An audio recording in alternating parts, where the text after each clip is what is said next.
जो ब्रजेश पाठक हैं उनके डीएनए के बारे में कुछ बात कह दी, और अगर वो बात गलत है तो उनको अपना डीएनए सोशल मीडिया पर डालना चाहिए। डीएनए रोज पूछता है, अगर उसका डीएनए किसी ने बता दिया तो भाजपा इतनी बौखला क्यों गई? ये बताएं स्वास्थ्य मंत्री कि उन्होंने खुद छापा डाला था और 16 करोड़ 40 लाख की दवाएं जो मिली थी गोदाम में, उन दवाओं पे किसके ऊपर कार्रवाई करी गई? गरीबी से तंग आकर के, भूखमरी से तंग आकर के आत्महत्याएं कर रही है। पिछले 8 सालों में जब से प्रदेश सरकार है और केंद्र में 11 साल से सरकार है, फिर महंगाई क्यों बढ़ी है? बजट का पैसा केवल कागजों पर खर्च हो रहा है। ये पूरी सेना का और पूरे देश की महिलाओं का अपमान करने का काम हुआ है।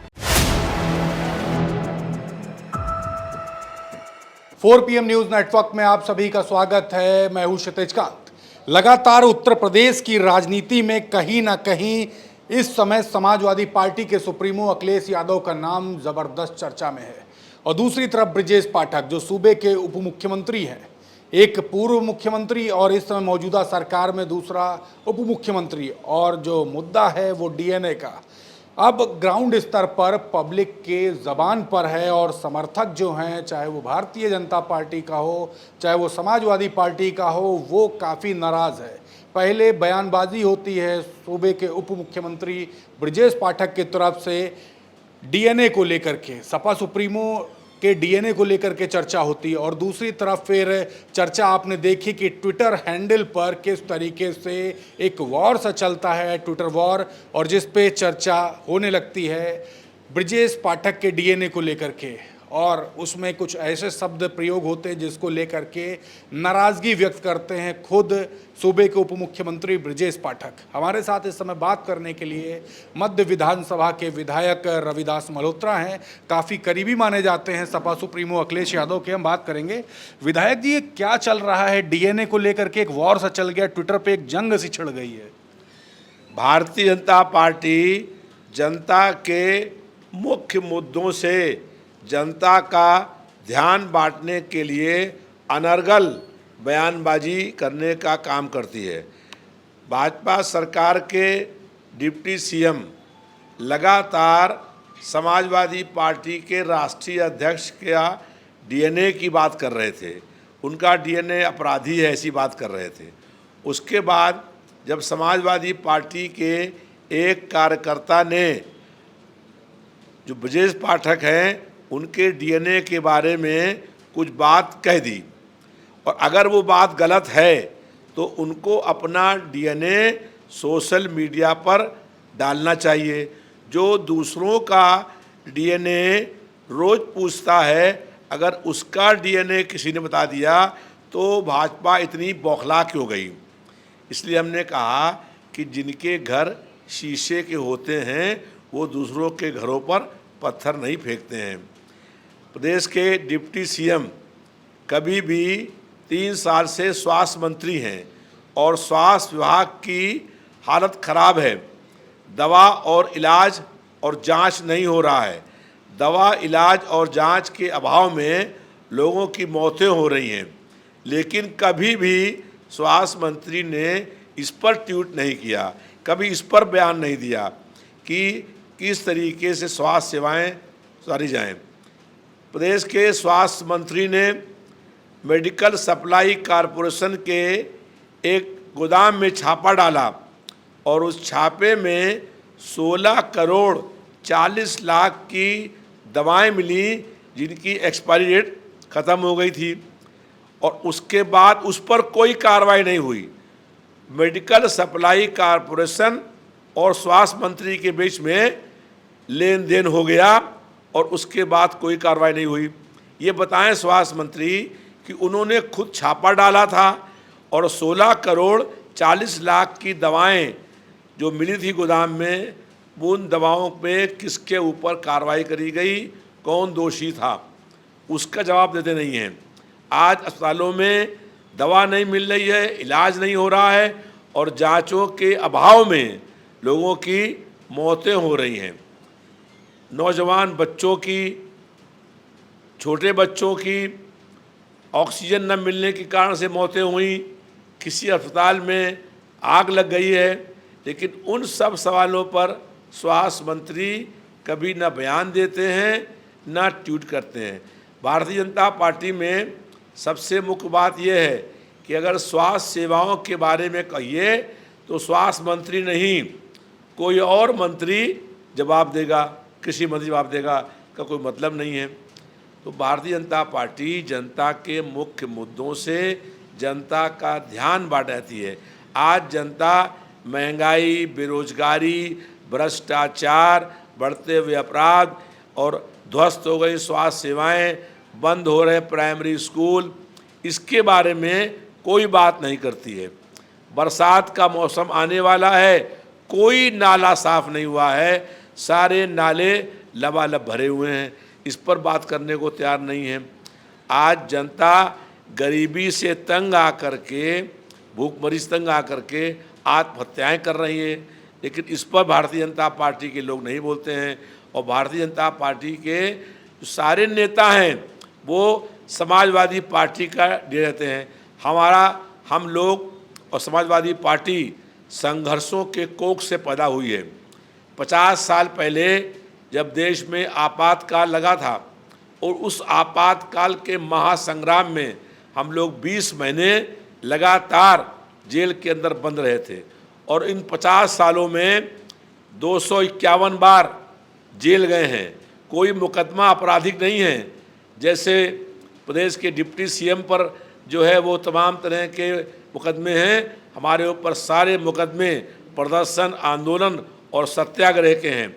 और इन 251 मुकदमों में से 239 मुकदमे छूट गए हैं और इज्जत उसमें जो है छोड़ दिया गया है, केस ख़त्म हो गए हैं और कुछ 12-13 मुकदमे चल रहे हैं और जो है वो सब धरना, प्रदर्शन, आंदोलन के मुकदमे हैं। तो समाजवादी पार्टी संघर्षों के कोख से पैदा हुई है और जो लोग जो है पता नहीं हरदोई के थे कि उन्नाव के रहने वाले थे, लखनऊ में आके चुनाव लड़ के लगे और 2017 में वो यहाँ लखनऊ मध्य क्षेत्र से विधायक हो गए। 2022 में जैसे ही मेरा नाम डिक्लेयर हुआ, ये क्षेत्र छोड़ करके यहाँ से भाग गए, चले गए कैंट क्षेत्र में, क्योंकि मध्य क्षेत्र में 17 से 22 तक लगातार प्रदेश सरकार के 5 साल मंत्री थे और विधायक थे, फिर 6 छोड़ करके क्यों भाग गए। तो अब ये कोई कह रहा है कि उनके डीएनए में ही छोड़कर भागना लिखा हुआ है, तो भारतीय जनता पार्टी जो है वो बौखला जाती है। हमारा कहना ये है कि जनता के मुख्य मुद्दों पर बात हो जाइए और महंगाई, बेरोजगारी, भ्रष्टाचार, बढ़ते हुए अपराध पर भारतीय जनता पार्टी अपने बयान देने का काम करे कि उसने इन पिछले 8 सालों में, जब से प्रदेश सरकार है और केंद्र में 11 साल से सरकार है, फिर महंगाई क्यों बढ़ी है, फिर बेरोजगारी क्यों बढ़ी है, क्यों इतना करप्शन है, बजट का पैसा केवल कागज़ों पर खर्च हो रहा है, ज़मीनी स्तर पर कहीं कोई काम नहीं हो रहा है, कहीं विकास के काम नहीं हो रहे हैं और हमारे लोगों के जो विधायक निधि मिलती है उसके भी काम में तमाम तरह की बाधाएं डालने का काम सरकार करने का काम कर रही है। लेकिन हम लोग भारतीय जनता पार्टी के किसी भी जुल्म, अन्याय, अत्याचार, तानाशाही से डरने वाले नहीं हैं, न हम उनके जेल से न मुकदमे डरने वाले हैं। हम भारतीय जनता पार्टी के हर जुल्म, अन्याय का मुकाबला करने के लिए तैयार हैं। विधायक जी, आपने भी डीएनए वाली बात बोल दी, ब्रजेश पाठक काफ़ी नाराज हो जाएंगे। और आप जिस विधानसभा से अभी विधायक है, पिछली बार वहाँ से वो कानून मंत्री थे, इसलिए आपसे सवाल है, आप लगातार घेर रहे हैं, अभी घेरा गया, समाजवादी पार्टी के ट्विटर हैंडल से ट्वीट होता है, चर्चा होने लगती ग्राउंड स्तर पे, लेकिन सपा सुप्रीमो कह चुके हैं कि बुरे दिनों में समर्थन करेंगे, साथ देंगे, समाजवादी पार्टी पूरा तरीके से साथ देगी, और आप इस तरीके की बातें कर रहे हैं, आपको घेरने लगेंगे अभी भाजपा के लोग। देखिए, जो आपने नाम बताया, जो स्वास्थ्य मंत्री हैं, उप मुख्यमंत्री हैं, वो खुद सबसे पहले डीएनए की बात करते हैं। हम लोग डीएनए की बात नहीं करते। हम तो ये आपने बोला कि उनके डीएनए में भागना लिखा, इस तरीके की बात आपने कही। देखिए, जब वो ये कहते हैं कि अपराध लिखा हुआ है, तो क्या अपराधी हैं हम? हमारे ऊपर 250 केस चले, मुकदमे हैं, तो क्या अपराधी हैं हम? और क्या हम जो है आज से 50 साल पहले 20 महीने आपातकाल में जी रहे, वो लोकतंत्र की बहाली का आंदोलन था, तो क्या वो अपराध था? तो जब वो लोग ऐसी बात करते हैं तो जनता के मुख्य मुद्दों से ध्यान बढ़ाते हैं। हम ये कह रहे हैं कि अगर उनको कल लोग ये कहें कि आपके डीएनए में भागना है तो फिर, लेकिन हम नहीं चाहते कोई कहे, लेकिन वो जनता खुद जानती है, बच्चा भी जानता है। किसी से आप पूछ लीजिएगा कि 2022 में वो लखनऊ मस्जिद से भाग कर कैंट में क्यों गए, तो बच्चा बता देगा कि वो हार के डर से भाग के मत क्षेत्र से कैंट में गए, जबकि वो 5 साल प्रदेश सरकार के मंत्री थे। तो जनता के मुख्य मुद्दों पर बात करिए, स्वास्थ्य सेवाएं सुधारने के लिए बात करिए, दवा लोगों को मिले, लोगों का इलाज हो, लोगों का जांच हो, ये हो।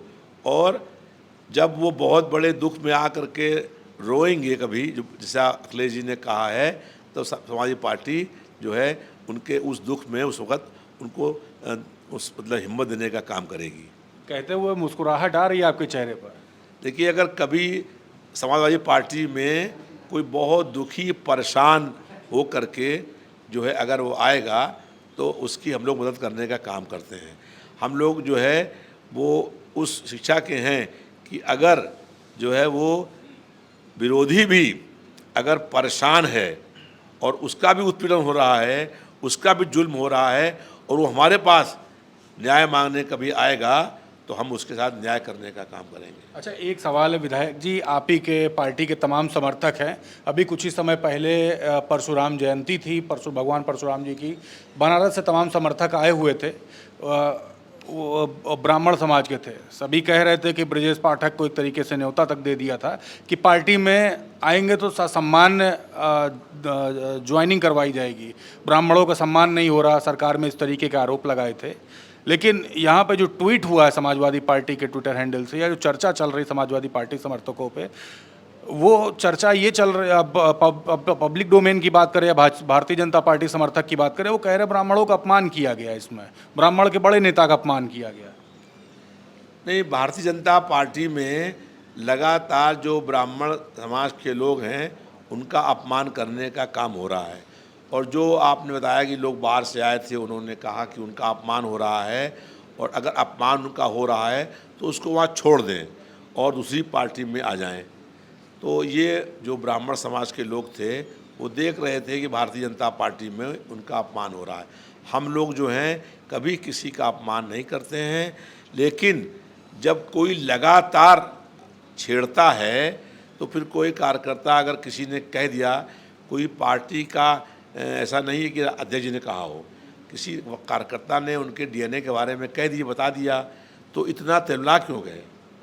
अगर आप खुद डीएनए लोगों लगातार पूछ रहे हैं, अगर शुरुआत कौन कर रहा है, महत्वपूर्ण बात ये होती है। और जब तुम शुरुआत करोगे, 1 बार कहोगे, 2 बार कहोगे, 100 बार कहोगे, तो फिर तुम सुनने की भी हिम्मत रखो। इसीलिए मैंने कहा कि जिसके अपने घर शीशे के होते हैं वो दूसरों घरों पत्थर नहीं फेंकते। एक सवाल और कर लेते हैं, आखिरी सवाल है। बड़े नेता हैं आपके ही इंडिया गठबंधन से, राहुल गांधी, वो लगातार राफेल के बारे में पूछ रहे हैं कि कितने राफेल गिर गए। ये पूछने वाली बात है, कहीं ना कहीं सेना का अपमान हो रहा है, इस तरीके की बातें भारतीय जनता पार्टी के बड़े नेता कह रहे हैं। देखिए, सेना पर सबको गर्व है और भारत की सेना बहुत बहादुर है, बहुत साहसी है, बहुत हिम्मती है, और उसने पाकिस्तान में घुस करके आतंकियों के 9 ठिकाने पर हमला किया, और जो 9 ठिकानों पर आतंकियों का हमला किया उसकी अगुवाई कर रही थी कर्नल सूफिया कुरैशी, और उनके बारे में भारतीय जनता पार्टी के एक मंत्री ने कितना निंदनीय शर्मनाक बयान दिया, विजय शाह ने। तो और उसके बाद आज भी वो मंत्री बना हुआ है। भारतीय जनता पार्टी ने कोई कार्रवाई नहीं करी। तो स्पष्ट है कि कहीं न कहीं भारतीय जनता पार्टी के जो लोग हैं उनके कहने पर उसने बयान दिया होगा, इसीलिए तो आज तक कोई कार्रवाई नहीं हुई। और सेना के जिस बहादुर महिला के ऊपर जिसने बहुत बहादुरी के साथ 9 ठिकानों पर अटैक कराने का, अगुवाई करने का काम किया, उसको भारतीय जनता पार्टी के नेता अपमानित करने का काम कर रहे हैं। ये पूरी सेना का और पूरे देश की महिलाओं का अपमान करने का काम हुआ है। और भारतीय जनता पार्टी जो है सेना का सम्मान नहीं करती है। अगर सेना के तीनों अंगों को, वायुसेना, जल सेना और थल सेना, तीनों जो है सेनाओं को अगर एक साथ पूरी छूट मिल गई होती तो 4 दिन भी पाकिस्तान की सेना हिंदुस्तान की सेना का मुकाबला नहीं कर पाती और आज पूरे पाकिस्तान की हर शहर में तिरंगा झंडा लहरा रहा होता। लेकिन बहादुर जो सेना हमारी बहुत बहादुर है, लेकिन केंद्र की सरकार बहुत कमज़ोर थी और इसीलिए जो है अमेरिका ने ऐलान किया कि युद्ध विराम का ऐलान करने का अधिकार अमेरिका को किसने दिया, किस अधिकार से अमेरिका ने ऐलान किया और भारत सरकार ने मान लिया। अगर अमेरिका ने कहा था युद्ध विराम करने का तो भारत सरकार को चाहिए था कि नहीं, युद्ध विराम नहीं हुआ है और तीनों सेनाएं उसकी रात हमला कर देती। लेकिन इसे अमेरिका ने एक ऐलान किया और उसके बाद जो है वो युद्ध विराम हो गया। तो ये सेना का हम लोग सम्मान करते हैं। हमको भारत की सेना पर बहुत गर्व है। और 1971 में जो है आज से 54 साल पहले भारतीय सेना के सामने पाकिस्तान की 93,000 सैनिकों ने, सशस्त्र सैनिकों ने, जिनके पास मिसाइल और तोपें भी थी, सरेंडर करने का काम किया था। तो ये भारत की वही सेना है जिसके सामने 93,000 सैनिकों ने सशस्त्र जो है आत्मसमर्पण करने का काम किया था। उस वक़्त केंद्र की सरकार मजबूत थी और आज केंद्र की सरकार बहुत कमज़ोर थी। इसीलिए युद्ध विराम के बाद भी पाकिस्तान ने ड्रोन से हमला करने का काम किया और पाकिस्तान का दुस्साहस देखिए कि स्वर्ण मंदिर को उस पर अटैक करने का काम किया और उसको ध्वस्त करने का काम किया कि देश के अंदर धार्मिक उन्माद पैदा हो जाए। अभी भी मौका है, अगर अब कभी दोबारा कोई आतंकवादी घटना हो तो भारत सरकार को चाहिए कि सेना के तीनों अंगों को खुली छूट दे दें। हमारा दावा है कि जिस दिन तीनों सेनाएं एक साथ हमला कर देंगी, एक हफ्ते के अंदर कराची में और पूरे पाकिस्तान में तिरंगा झंडा लहरा रहा होगा। बहुत बहुत धन्यवाद। तो रविदास मल्होत्रा जी को सुन रहे थे, विधायक हैं लखनऊ मध्य विधानसभा से। बड़ी बात ये जो डीएनए को लेकर जो चर्चा जो चल रही है पूरे प्रदेश भर में, उस पर अपना बयान दिया है और उस बयान से कहीं ना कहीं राजनीतिक गलियारों में एक बार फिर से चर्चा तेज होगी। लेकिन बड़ी बात ये है कि सपा सुप्रीमो अखिलेश यादव ने साफ न्योता दे दिया है कि ब्रिजेश पाठक जो कि सूबे के उप मुख्यमंत्री हैं, अगर बुरा दिन अगर आता है तो उनके साथ पूरी समाजवादी पार्टी खड़ी रहेगी। और दूसरी तरफ जो भारत की जो सेना है, भारत की सेना को काफ़ी मजबूत बताया है और ये तक कह दिया है कि अगर पूरी तरीके से अगर खुली छूट दे दी गई होती तो पाकिस्तान पे भारत का झंडा लहरा रहा होता। रिपोर्ट कैसी लगी कमेंट बॉक्स में लिखते रहिए और जुड़े रहिए 4 PM न्यूज़ नेटवर्क के साथ। मैं हूं क्षितिज कांत, कैमरा पर्सन शुभम के साथ। धन्यवाद।